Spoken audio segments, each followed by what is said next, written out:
নমস্কার বন্ধুরা, আজকের এই ভিডিওতে আমি বানাতে চলেছি একদম লোভনীয় ঝাল ঝাল আর লাল লাল খাসির মাংসের ঝোল, যার রং, ঘ্রাণ আর স্বাদ আপনাকে একেবারে মুগ্ধ করে দেবে।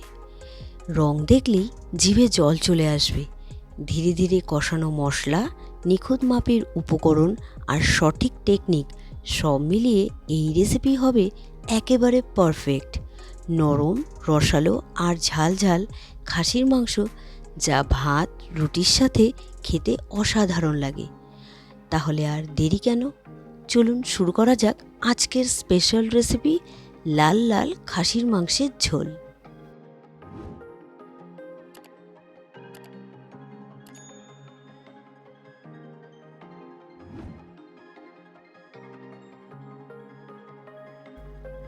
আমি খাসির মাংসের ঝোলের রেসিপি বানাবো, সেজন্য নিয়ে নিয়েছি এখানে 500 গ্রাম খাসির মাংস, ধুয়ে পরিষ্কার করে রেখেছি।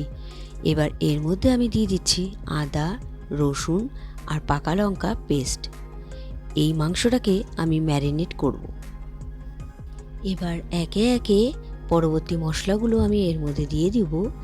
লাল লঙ্কা গুঁড়ো 1 চামচের মতো দিলাম, হলুদ গুঁড়ো, জিরে গুঁড়ো, ধনে গুঁড়ো, গোলমরিচ গুঁড়ো, কাশ্মীরি লঙ্কার গুঁড়ো, টক দই, নুন আর সর্ষের তেল দিয়ে আমি খুব ভালো করে মেখে নেব। ভালো করে মেখে আমি 30 মিনিটের জন্য ম্যারিনেট করে রেখে দেব। খুব ভালো করে আমি মেখে নিচ্ছি। ভালো করে মেখে নেওয়া হয়ে গিয়েছে, আমি 30 মিনিটের জন্য ঢেকে রেখে দিচ্ছি। 30 মিনিট হয়ে গিয়েছে। এবার আমি গ্যাস অন করে কড়াই বসিয়ে দিয়েছি আর দিয়ে দিয়েছি সর্ষের তেল। তেল গরম হয়ে গিয়েছে। প্রথমেই দিয়ে দিলাম 2 শুকনো লঙ্কা আর দিয়ে দিলাম এর মধ্যে তেজপাতা আর গোটা গরম মশলা। এবার দিয়ে দিলাম 1 চামচের মতো জিরে আর দিয়ে দিচ্ছি এর মধ্যে পেঁয়াজ কুচি। এখানে 2 বড় সাইজের পেঁয়াজ কুচি আছে। প্রথমেই পেঁয়াজটাকে একটু নরম করে ভেজে নিতে হবে। পেঁয়াজটা যাতে খুব তাড়াতাড়ি নরম করে ভেজে নেওয়া হয়ে যায়, সেই জন্য এর মধ্যে আমি দিয়ে দিলাম নুন। দেখুন, মোটামুটি নরম করে ভেজে নেওয়া হয়ে গিয়েছে পেঁয়াজটা। এর মধ্যে অর্ধেকের মতন আমি টমেটো কুচি দিলাম। যেহেতু আমি এখানে দই ব্যবহার করেছি, সেই কারণে টমেটোটা অনেকটাই পরিমাণে কম দিলাম। এবার আমি মাংসটা, মানে খাসির মাংসটা দিয়ে দেব।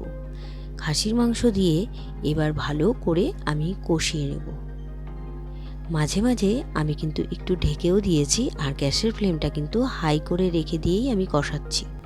মাংসটা আমি খুব ভালো করে কড়াইতে কষিয়ে নিচ্ছি। দেখুন কালারটা এখনই কতটা ভালো এসেছে। মাংসটা খুব ভালো মতন কষে গিয়েছে আর তেলও ছেড়ে দিয়েছে। এবার আমি প্রেসার কুকারে মাংসটা শিফট করে দিচ্ছি। মাংসটা খুব ভালো করে আমি কড়াইতে কষিয়ে নিয়েছি। এবার যাতে খুব কম সময়ের মধ্যে মাংসটা তৈরি হয়ে যায়, সেই কারণে আমি প্রেসার কুকারে দিয়ে দিলাম। প্রেসার কুকারে মাংসটা শিফট করে দিয়ে এর মধ্যে আমি 2 কাপের মতো জল দিলাম, কফি কাপের, আর দিয়ে দিলাম 3-4টে ভাজা আলু। আলুটা আমি ভেজে রেখেছিলাম, সেটা দেখাইনি। এবার আমি প্রেসার কুকারে সিটিতে বসিয়ে দেব। ঢাকা দিয়ে দিলাম। এবার 4টে সিটি দিয়ে আমি নামিয়ে নেব।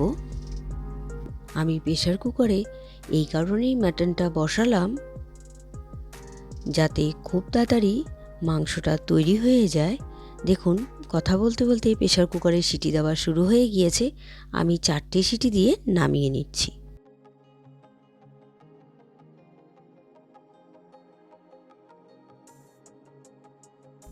4টে সিটি দেওয়া কমপ্লিট হয়ে গেছে। এবার আমি সার্ভ করব। রেসিপিটি ভালো লাগলে ট্রাই করার অনুরোধ রইল।